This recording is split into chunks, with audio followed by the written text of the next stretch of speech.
नमस्कार, मी नीताच किचनमध्ये तुमचं स्वागत आहे। आज मी तुम्हाला घर बसल्या कुकरमध्ये पोपटी कशी करायची ते दाखवणार आहे। खरं तर ही पोपटी गावाकडे मटक्यात लावून ती शेतामध्ये किंवा घराच्या आवारात खड्डा खणून लावली जाते, पण प्रत्येक वेळी आपल्याला मटक्यातली पोपटी खाणं शक्य होत नाही। त्यामुळे तुम्ही अशा प्रकारे कुकरमध्ये पोपटी लावून घर बसल्या पोपटीचा आनंद घेऊ शकता। तर आता सुरुवात करूया आपल्या कुकरमधल्या पोपटीच्या रेसिपीला।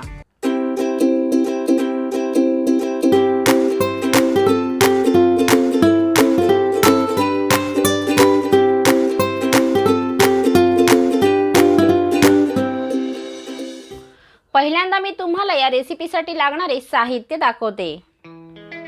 इथे मी 1.5 किलो वालाच्या शेंगा घेतलेल्या आहेत, पण मी इथे जेवढ्या कुकरमध्ये बसतील तेवढ्या शेंगा इथे वापरणार आहे।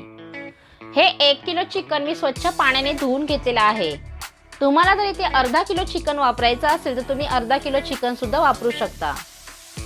इथे मी जवळजवळ 10 अंडी घेतलेली आहेत। यातली अर्धी अंडी मी गावठी घेतलेली आहेत आणि अर्धी अंडी देसी घेतलेली आहेत।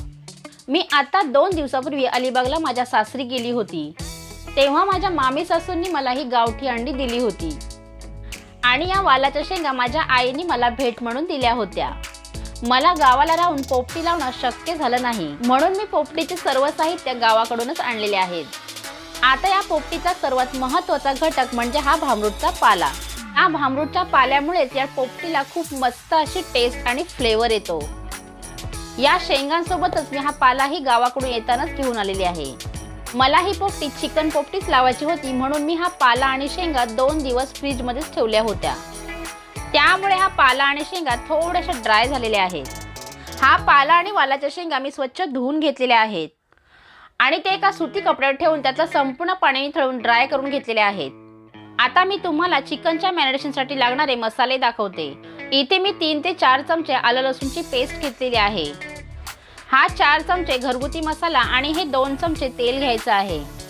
हा 2 चमचे गरम मसाला आणि ही 2 चमचे हळद आहे। इथे आपल्या पोपटीसाठी थोड्या जास्त प्रमाणामध्ये मीठ लागणार आहे। जर तुमच्याकडे जाडा किंवा खडा मीठ असेल तर तुम्ही तोही वापरू शकता। आता आपण या चिकनला पहिल्यांदा मॅरिनेट करून घेऊया। इथे मी या चिकनवर आलं लसूणची पेस्ट, गरम मसाला, घरगुती मसाला, हळद आणि मीठ टाकलेलं आहे। तुम्हाला जर मसाल्यांचं प्रमाण कमी करायचं असेल तर तुम्ही इथे मसाल्यांचं प्रमाण कमी सुद्धा करू शकता। आता मी याच्यामध्ये अगदी 1.5 ते 2 चमचे तेल टाकलेलं आहे।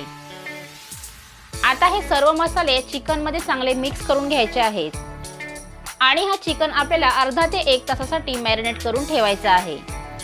हा चिकन तुम्ही जेवढा जास्त वेळ मॅरिनेट कराल तेवढा तो चिकन आणखीन टेस्टी होईल। आता अर्ध्या तासानंतर हा चिकन चांगला मॅरिनेट झालेला आहे। आता या चिकनवरचाच मसाला मी या अंड्यांना सुद्धा लावून घेणार आहे। खूप जण याच्यामध्ये बटाटे सुद्धा वापरतात। जर तुम्हाला इथे बटाटे घ्यायचे असतील तर त्या बटाट्यांना सुद्धा तुम्ही अशा प्रकारे मसाला लावून घ्या। अशा प्रकारे चिकनच्या मॅरिनेशनचा मसाला लावल्याने अंडी, बटाटे किंवा शेंगा खूपच टेस्टी लागतात। इथे मला ज्या शेंगा सर्वात वरच्या थरावर ठेवायच्या आहेत त्या शेंगांनाही मी अशा प्रकारे चिकनचाच मसाला लावून घेतलेला आहे, कारण आपण ज्या मधल्या किंवा खालच्या थराला शेंगा ठेवतो त्या शेंगांना आपोआपच चिकनचा मसाला लागला जातो। आता आपल्याला ही पोपटी कुकरमध्ये लावायची आहे, म्हणून मी इथे जवळजवळ 5 लिटरचा हा कुकर घेतलेला आहे। तुमच्याकडे जो सर्वात मोठा कुकर असेल त्याच कुकरमध्ये तुम्ही ही पोपटी लावा।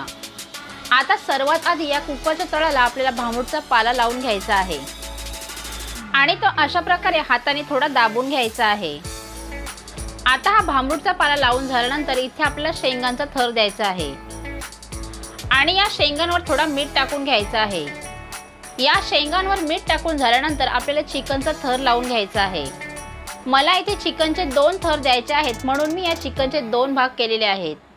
त्यातला अर्धा चिकन मी पहिल्या थराला लावून घेतलेला आहे। आता इथे आपल्याला शेंगांचा दुसरा थर लावायचा आहे आणि या शेंगांचा थर दिल्यानंतर आपल्याला इथे पुन्हा एकदा मीठ टाकून घ्यायचं आहे। या शेंगांवर मीठ टाकताना थोडा जास्तच मीठ टाकायचं आहे।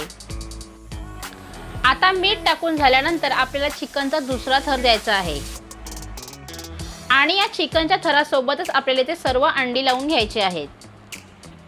जर तुम्हाला इथे बटाटे लावायचे असतील तर तुम्ही इथे चिकनच्या मध्ये थोडे बटाटे सुद्धा लावून घेऊ शकता। आता ही नॉनव्हेज पोपटी आहे, त्यामुळे मी इथे चिकन अंड्याचा वापर केलेला आहे.